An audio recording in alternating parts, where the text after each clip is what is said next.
যদি এবাৰ কথা কওঁ মৰি যাম, কথা কিন্তু ৰাখিমে, এইটোৱে হৈছে মূল কথা।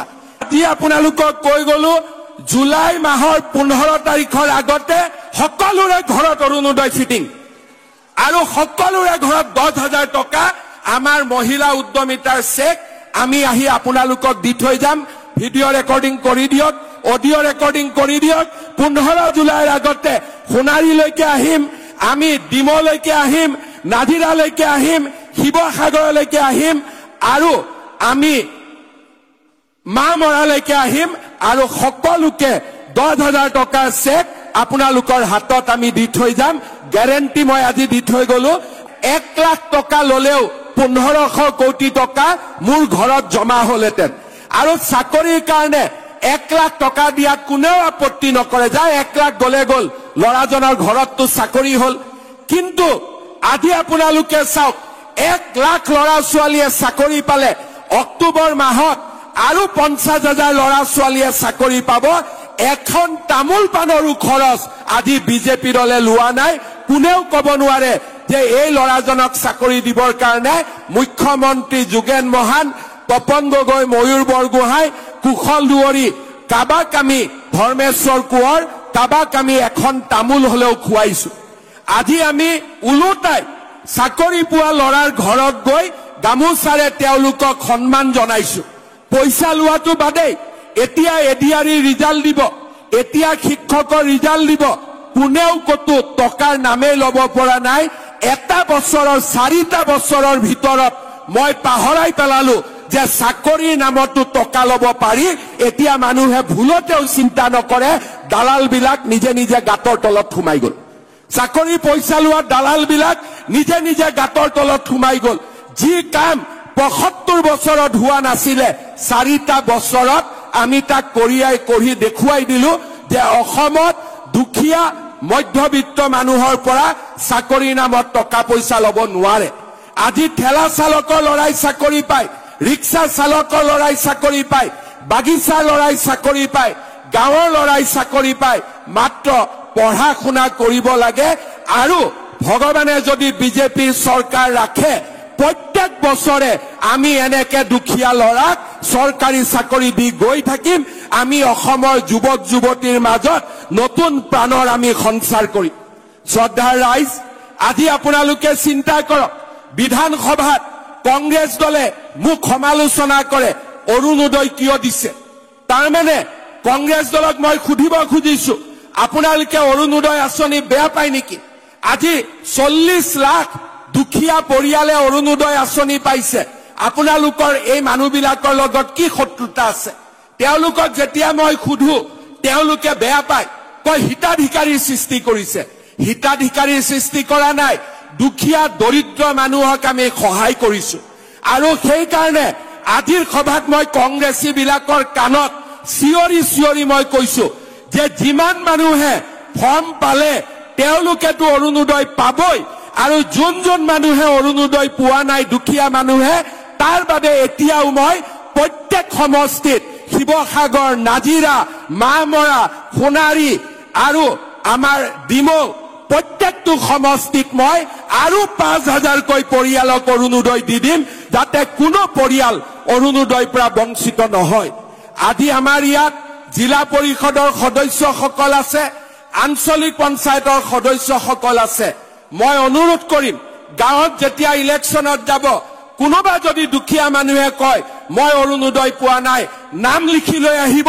ইলেকশ্যনৰ পিছত তেওঁলোকক অৰুণোদয় দিয়াৰ গ্যাৰেণ্টি হিমন্ত বিশ্ব শৰ্মাই লৈছে। এয়া মই আজি আপোনালোকক অধিকাৰ দিছো, সকলো দুখীয়া মানুহে অৰুণোদয় আঁচনি পাবই লাগিব। আৰু এই কাৰণে আমাৰ পঞ্চায়তৰ, জিলা পৰিষদৰ, আঞ্চলিক পঞ্চায়তৰ কেণ্ডিডেট বিলাক যেতিয়া গাঁৱত যাব ডায়েৰী লগত ৰাখিব। কোনোবাই আহি কব যে মই অৰুণোদয় পোৱা নাই, ফটক কৰি নামটো লিখি ল'ব, MLAক দিব। জুন মাহৰ ভিতৰত সকলোকে অৰুণোদয় দিয়াৰ গ্যাৰেণ্টি আজি মই আপোনালোকৰ ওচৰত লৈ গৈছো। ৰেকৰ্ডিং কৰি ৰাখিব, ৰেকৰ্ডিং কৰি ৰাখিব। কেইদিনমান আগতে মই বিহালীত গৈছিলো ইলেকশ্যনৰ সময়ত। মই বিহালীত কৈছিলো যে ৰাইজ, আপোনালোকক ইলেকশ্যনৰ পিছতেই মই মহিলা উদ্যমিতাৰ আঁচনিৰ টকা দিম। কংগ্ৰেছে কলে ক'ত দিব? আৰে এইটো হিমন্ত বিশ্ব শৰ্মাই কথা কৈছে, মই যদি এবাৰ কথা কওঁ মৰি যাম, কথা কিন্তু ৰাখিমে, এইটোৱে হৈছে মূল কথা। 1 এপ্ৰিল তাৰিখে মই বিহালীলৈকে গলো, সকলো মহিলাক মাতি আনি মহিলা উদ্যমিতাৰ 10,000 টকাৰ চেক দি দিলো, কংগ্ৰেছ বিলাক গাঁতৰ তলত সোমাই গল। বিহালীত এইবাৰ আমি সকলো সিট আনকণ্টেষ্ট জিকি ওলাই গলো। ইয়াৰো মহিলাসকল আছে, আপোনালোকৰ চিন্তা হৈ আছে নেকি 10,000 টকাটো কেতিয়া পাম? আছে নেকি অলপ চিন্তা হয়? আছে নেকি? তেতিয়াহ'লে মই আজি আপোনালোকক কৈ গলো, জুলাই মাহৰ 15 তাৰিখৰ আগতে সকলোৰে ঘৰত অৰুণোদয় ফিটিং আৰু সকলোৰে ঘৰত 10,000 টকা আমাৰ মহিলা উদ্যমিতাৰ চেক আমি আহি আপোনালোকক দি থৈ যাম। ভিডিঅ' ৰেকৰ্ডিং কৰি দিয়ক, অডিঅ' ৰেকৰ্ডিং কৰি দিয়ক। 15 জুলাইৰ আগতে সোণাৰীলৈকে আহিম, আমি ডিমলৈকে আহিম, নাজিৰালৈকে আহিম, শিৱসাগৰলৈকে আহিম আৰু আমি মামৰালৈকে আহিম আৰু সকলোকে 10,000 টকাৰ চেক আপোনালোকৰ হাতত আমি দি থৈ যাম। গ্যাৰেণ্টি মই আজি দি থৈ গলো। আপোনালোকক কংগ্ৰেছ বিলাকে কব যে এনে কৈছে নিদিয়ে, তেওঁলোকক আপোনালোকে এটাই কব, যদি এনে কৈছে বিজেপিক আমি বিধানসভাত ভোট নিদিও, কিন্তু যদি হিমন্ত বিশ্ব শৰ্মাই আমাক টকা দিব পাৰে তেতিয়াহ'লে কংগ্ৰেছে বিধানসভাত ভোট খুজিব নাহিব। হ'ব, তেওঁলোকে যোনে আহি আপোনালোকক কব যে হিমন্ত বিশ্ব শৰ্মাই এনেই কৈছে নিদিয়ে, কাগজত লিখি লব যে ঠিক আছে এইবাৰ আমি ভোট দিম, যদি আমাক টকা নিদিয়ে আমি বিধানসভাত হিমন্ত বিশ্ব শৰ্মাক ভোট নিদিও, কিন্তু যদি টকা দিয়ে বেটাহঁত তহঁতি কিন্তু ইলেকশ্যন খেলিব নাহিবি। কব পাৰিব নে নোৱাৰিব? কব পাৰিব নে নোৱাৰিব? এতিয়া আপোনালোকক মই আৰু কেইটামান কথা কওঁ। কংগ্ৰেছে মোক কয় দুখীয়া মানুহক কিয় দিছে, মোৰ মজা লাগে, দি পেলাই আৰু ভাল লাগে। সেইকাৰণে এইবাৰ মই নতুন কেইটামান কথা কব খুজিছো।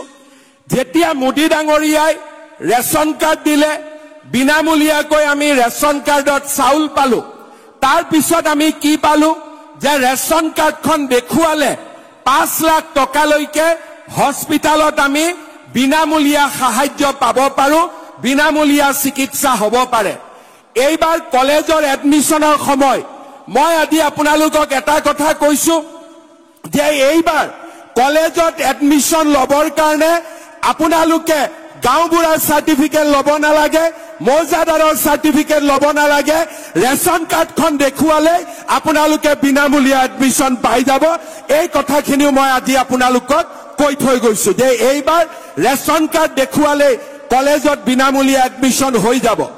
চতুৰ্থতে আপোনালোকক আৰু এটা মই নতুন আঁচনিৰ কথা কব খুজিছো যে